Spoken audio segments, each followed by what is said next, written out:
3월 6일 오후 예배를 다 같이 드리겠습니다. 사도신경으로 우리의 신앙을 고백하겠습니다. 전능하사 천지를 만드신 하나님 아버지를 내가 믿사오며 그 외아들 우리 주 예수 그리스도를 믿사오니 이는 성령으로 잉태하사 동정녀 마리아에게 나시고 본디오 빌라도에게 고난을 받으사 십자가에 못 박혀 죽으시고 장사한 지 사흘 만에 죽은 자 가운데에서 다시 살아나시며 하늘에 오르사 전능하신 하나님 우편에 앉아 계시다가 저리로서 산자와 죽은 자를 심판하러 오시리라. 성령을 믿사오며 거룩한 공예와 성도가 서로 교통하는 것과 죄를 사하여 주시는 것과 몸이 다시 사는 것과 영원히 사는 것을 믿사옵나이다. 아멘. 찬송가 545장으로 하나님께 영광 돌리겠습니다.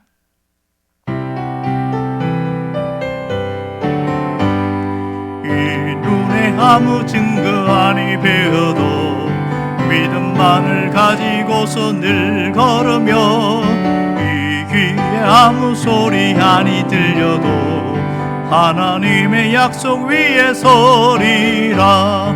걸어가세 믿음 위에 서서 나가세 나가세 의심 버리고 걸어가세 믿음 위에 서서 눈과 귀에 아무 증거 없어도 이 눈이 보기에는 어떠하든지 이미 얻은 증거대로 널 믿으며 이 마음이 의심 없이 살아갈 때에 우리 소원 주 안에서 이루리. 걸어가세 믿음 위에 서서 나가세 나가세 의심 버리고 걸어가세 믿음 위에 서서 눈과 귀에 아무 증거 없어도 주님의 거룩함을 두고 맹세한 주 하나님 아버지는 참 이쁘다. 그 귀한 모든 약속 믿는 자에게 능치 못할 무슨 일이 있을까. 걸어가세 믿음 위에 서서 나가세 나가세 의심 버리고 걸어가세 믿음 위에 서서 눈과 귀에 아무 증거 없어도. 기도하겠습니다. 은혜가 풍성하신 하나님 아버지, 우리의 삶에 눈에 보이는 것 없고 손에 만지지는 것 없고 귀에 들리는 것 없어도 하나님의 약속을 믿고 한 걸음 한 걸음 걸어갈 수 있게 하여 주시옵소서. 근데 우리의 발걸음이 믿음의 발걸음이 되게 하여 주시고 세속과 세상에 빠지고 의심과 걱정에 빠지는 그런 발걸음이 다 떠나가며 오직 약속 위에 굳게 서서 나아갈 수 있게 하여 주시옵소서. 오늘도 말씀으로 새롭게 해주시기를 간절히 원하오며 예수님의 이름으로 기도합니다. 아멘. 하나님의 말씀은 마가복음 5장 21절에서 24절까지입니다. 다 같이 읽겠습니다. 예수께서 배를 타시고 다시 맞은편으로 건너가시니 큰 무리가 그에게로 모이거늘 이에 바닷가에 계시더니 회당장 중에 하나인 야이로라 하는 이가 와서 예수를 보고 발 아래 엎드리어 간곡히 구하여 이르되 내 어린 딸이 죽게 되었사오니 오셔서 그 위에 손을 얹으사 그로 구원을 받아 살게 하소서 하거늘 이에 그와 함께 가실새 큰 무리가 따라가며 애워싸 밀더라. 아멘. 오늘 본문은 두 개의 치유 사건이 겹쳐져 있습니다. 야이로 사건에 혈루증 여인의 사건이 들어가 있고 또 야이로 사건의 치유 사건이 함께 연결되어 있는 이런 부분입니다. 이 사건의 공통점은 모두 거라사 지방을 떠나서 배를 타고 갈릴리에 예수님이 오셨을 때에 일어난 일입니다. 이것은 마가 특유의 이야기 기법으로서 이야기 속에 또 다른 이야기를 넣고 있습니다. 21절에서 24절은 회당장 야이로가 예수님께 찾아온 이야기로 시작되고 있습니다. 그러니까 그 다음에 25절부터 34절까지는 혈루증 여인의 치유 사건이 나오고 35절부터 43절까지는 야이로의 딸이 치유 사건이 이렇게 샌드위치처럼 두 개가 중첩되어서 서로 연결되어 있습니다. 오늘 본문에 보면 예수님이 바닷가에 있을 때 큰 무리들이 함께 있었고 이때에 예수님 앞에 회당장 야이로가 와서 엎드립니다. 자, 우리가 여기서 알아야 될 것이 있는데 그것은 회당이라는 곳입니다. 회당장 야이로, 여기서 우리가 한 가지 알아야 될 것은 회당이 어떤 곳인가 하는 겁니다. 회당은 백성들을 교육하고 먹이고 살려내는 겁니다. 야이로가 회당장입니다. 그 야이로가 예수님께 무릎을 꿇었다는 겁니다.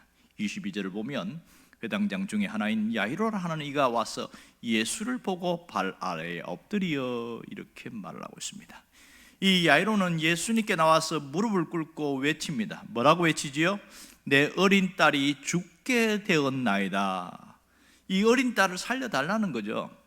야이로는 회당장이라고 했습니다. 회당장은 단순한 종교 지도자 정도의 수준이 아니었습니다. 이 회당장은 종교 지도자에다가 국가 공무원이었습니다. 그러니까 목회자면서 신학자이고 또 정치인이고 공무원, 이 네 가지 직분을 겸직했다고 보면 충분히 이해가 될 수 있습니다. 회당장은 아무나 되는 것이 아니고 자격이 필요한데 일단 나이가 최소한 40에서 50대 정도는 되어야 합니다. 그리고 이 회당장은 성경을 낭독하는 사람이기 때문에 히브리어, 아람어, 헬라어 이 세 개 국어는 마스터해야 되는 그런 사람이고요. 그래서 엘리트 그룹입니다. 또한 이 지역사회에서 큰 영향력을 행사하는 사람입니다. 그러므로 회당장은 나이가 많을 뿐만 아니라 그 지역의 유지였고 사람들에게 존경을 받는 사람이어야만 가능했습니다. 또한 회당장의 직분은 다수 바리새파의 지지 세력에 등을 얻고 함께하는 사람입니다. 혹은 그들과 교류가 잦은 사람들 중에서 뽑힙니다.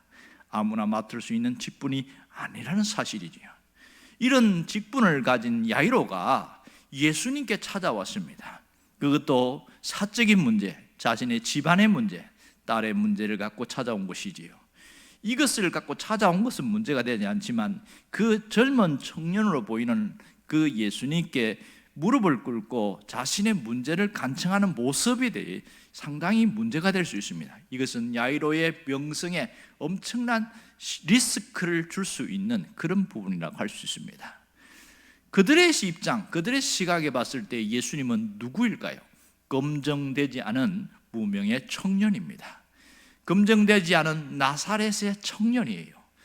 그런데 그 사람 앞에 무릎을 꿇고 있는 것, 이 모습을 사람들이 이해할 수 없는 일이지요. 회당장은 많이 배운 엘리트 그룹입니다. 그들의 눈으로 보면 예수님의 출신은 변변치 않습니다. 학벌, 재산, 가진 것 거의 없어요. 그저 깡촌 출신의 필부일 뿐입니다. 예수님의 직업은 일용직, 노동자, 목수 출신, 그들이 볼 때는 그렇게 보는 것이지요. 자, 그들의 입장에서 봐서 또 한 가지 심각한 것은 예수님의 메시지에 있습니다. 당시 예수님과 바리새파 사이는 사이가 안 좋았습니다. 종종 충돌이 일어나곤 했는데 예수님은 바리새인들을 향해서 독사의 자식들아 이렇게 독설을 퍼붓기도 했고요. 바리새인들을 회칠한 무덤이라고 책망도 했고 그들과 세금 논쟁 또 이혼 문제 여러 가지 논쟁들이 굉장히 많이 나옵니다. 그러니까 틈만 나면 부딪히는 대립 세력이라고 할 수 있겠지요. 이러한 관계 속에서 이 회당장 야이로가 예수님을 만나고 접촉했다는 것, 그 회당장 야이로가 예수님께 무릎을 꿇었다는 것은 바리새파 사람들에게 터집 잡힐 빌미를 제공한 것이 충분합니다. 그러므로 그 다음에는 회당장에서 낙마할 가능성이 많지요. 그럼에도 불구하고 야이로는 예수님께 찾아와갖고 무릎을 꿇고 간청합니다. 야이로는 예수님 앞에 자신의 계급장을 다 떼어놓고 엎드려 있습니다. 어찌 이럴 수가 있을까요? 그 이유가 무엇이지요? 그것은 자신의 딸을 살리기 위함이었습니다. 지금 자신의 딸이 죽어가고 있어요. 그래서 자신의 딸을 잃어버리는 것보다 차라리 바리새파 사람들과 관계가 나빠지는 게 더 좋겠다. 그래 그것을 감수하고 하겠다는 것이죠. 그는 자신의 부모와 명예를 같은 것을 죽어가는 그 딸 앞에서 아무런 의미가 없다고 생각한 것이죠. 그만큼 딸을 소중히 여겼다는 겁니다. 이 야이로는 자신의 직위와 명예, 이 품위를 딸을 살리기 위해서 모든 것을 내려놓았다는 사실입니다. 23절에 보면 이렇게 나옵니다. 간곡히 구하여 이르되 내 어린 딸이 죽게 되었사오니 오셔서 그 위에 손을 얹으사 그로 구원을 받아 살게 하소서 하거늘. 간곡히 구하여 이르되. 야이로를 움직이게 만든 것이 무엇입니까? 간절함 때문입니다. 절박함, 그것이 예수님께로 나오게 만든 동기였습니다. 이 절박이라는 단어는 끊을 자에다가 닥칠 박자입니다. 그러니까 어느 시점에서 땅이 딱 끊어진 그 시점에 와 있고 내가 절벽 위에 서 있는 것 같은 느낌, 벼랑 끝에 서 있다고 생각하는 그 느낌이 절박이라는 말입니다. 이 절박한 마음으로 주님 앞에 온 야이로의 모습은 우리에게 시사하는 바가 굉장히 큽니다. 오늘 이 모습을 통해서 우리에게 주시는 신앙적 메시지가 무엇일까요? 하나는 인생 속에서 절박함이라는 것은 말 그대로 최악의 상황에 이른 것을 말하고 있습니다. 더 이상 의지할 것이 없는 그런 상태였지만 이러한 것을 마이너스로 보지 말고 플러스로 보라는 사실입니다. 절박함은 최악의 상황이지만 그러나 플러스로 볼 때에 우리의 시각이 달라질 수 있다는 사실이지요. 또 하나는 인생의 절박함 속에서도 예수님을 찾으면 살 길이 열린다는 겁니다. 절박함은 예수님께 나오게 하는 동기를 제공한다는 사실입니다. 절박함으로 예수님께 나갈 때에 살 길이 열립니다. 누구처럼요? 야이로처럼. 벼랑 끝에 서 있을 때 마치 지푸라기로 잡고 싶은 그 심정, 이 절박함으로 예수님을 붙잡으면 반드시 길이 열립니다. 절박한 마음으로 예수님께 나가기를 바랍니다. 우리의 현실도 야이로와 별반 차이가 없을 때가 많습니다. 살다 보면 상황이 꼬이고 현실이 점점 악화될 때가 있습니다. 그때 우리는 어떻게 해야 합니까? 무엇을 해야 됩니까?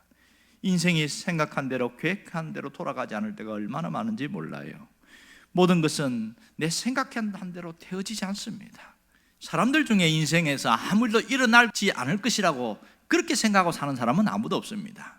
나이가 들수록 인생은 고해와 같다, 거대한 파도가 끊임없이 치는 그런 바다와 같다, 그렇게 생각하고 살아갑니다. 그러면서 내가 사는 그 삶에는 그런 파도가 줄어들든지 없어지기를 기대하고 있는 것이죠. 중요한 것은요, 인생의 파도가 칠지라도 그것을 이겨내는 믿음만 있으면 능히 이겨낼 수 있습니다. 여러분이 갖고 있는 그 믿음으로 파도를 이겨낼 수 있기를 바랍니다. 파도를 두려워하지 마시기 바랍니다. 눈앞의 현실이 더 나빠질 때에 두려움을 통과해낼 수 있기를 바랍니다. 사실 우리를 두렵게 하는 것은 실체가 있는 것이 아니라 감정적일 때가 상당히 많습니다. 현실과 상황이 그것이 마치 사망의 깊은 골짜기에 빠진 것처럼 느껴질 때가 상당히 많다는 사실입니다. 이러할 때 우리는 어떻게 해야 할까요? 내 인생을 하나님께 갖고 나아갈 때에 살 길이 열립니다. 온전히 하나님께 붙어 있을 때에 하나님은 우리를 어둠의 터널에서 빠져나가게 한다는 사실입니다. 여러분, 잊지 마십시오. 하나님은 우리의 모든 것을 아십니다. 모든 것은 하나님 앞에 있습니다. 하나님은 눈에 불을 켜시고 우리를 바라보고 계십니다. 뭐 하려고요? 우리를 살리시려고. 하나님은 우리의 삶을 이끄십니다. 우리의 삶은 언제나 하나님 앞에서 시작되어지고 진행되고 끝난다는 사실을 잊지 마시기 바랍니다. 가끔 하나님에 대해서 오해하는 사람이 있어요. 하나님은 내 형편에 대해서 외면하신다, 이런 생각을 하고 있고, 하나님은 내 일에 관심이 없다, 이런 생각하고 있습니다. 그러나 절대로 그렇지 않습니다. 하나님은 우리가 생각하는 것보다 훨씬 크신 분입니다. 하나님께는 한치의 오차도 없으십니다. 하나님께는 완벽함이 있고 하나님께는 전능함과 신실함과 위대함이 있습니다. 그 하나님께 붙어 있을 때에 우리는 이길 수 있어요. 그러므로 하나님을 놓치지 말아야 됩니다. 여러분, 진짜 믿음은 힘들고 어려울 때에 하나님이 누구신가를 믿고 믿고 신뢰하는 겁니다. 진정한 믿음을 가지면 그 믿음으로 시련을 통과할 수 있습니다. 믿음이 점점 커지면 이 세상에서 당할 자가 없습니다. 모든 시련, 모든 환난을 능히 이기고도 남는다는 사실이지요. 상황을 두려워하지 않기를 바랍니다. 하나님을 보고 승리를 향하여 나아갈 수 있기를 바랍니다. 그러므로 우리의 믿음의 기도, 믿음의 역사는 놀라운 일이 일어나게 합니다. 여러분 아시지요? 믿음의 기도는 하나님의 역사를 일으킨다는 사실 말입니다. 믿음은 하나님이 주신 큰 자원이요 무기입니다. 그리고 이것은 사용해야 능력이 나타납니다. 언제요? 기도할 때에 믿음으로 기도하시기 바랍니다. 기도는 하나님의 역사를 일으키게 되어집니다. 기도할 때에 부족할지라도 하나님을 신뢰하는 믿음으로 기도할 수 있길 바랍니다. 우리가 어떻게 살아야 합니까? 이제 이 야이로처럼 그렇게 살아가길 바라요. 야이로처럼 문제를 갖고 전적으로 주님 앞에 나아가십시오. 예수님 앞에 절박함으로 간청하십시오. 간절함으로 부르짖으십시오. 하늘문을 열겠다는 그 심정으로 주님 앞에 나가기를 바랍니다. 그럴 때에 나의 간절함은 한계를 돌파해낼 수 있습니다. 간절함은 현실을 뛰어넘을 수가 있습니다. 기도할 때에 간절히 기도하시길 바랍니다. 내 문제를 회복해 주세요. 우리 아이들을 고쳐주세요. 살려주세요. 우리 가정을 회복시켜 주세요. 내 인생을 고쳐주세요. 나에게 살 길을 열게 해주세요. 주님, 나는 회복되고 싶어요. 이러한 절박한 눈물의 기도는 하나님이 반드시 들으십니다. 우리에게 하나님께서 살 길을 열어주신다는 사실을 놓치지 않기를 바랍니다.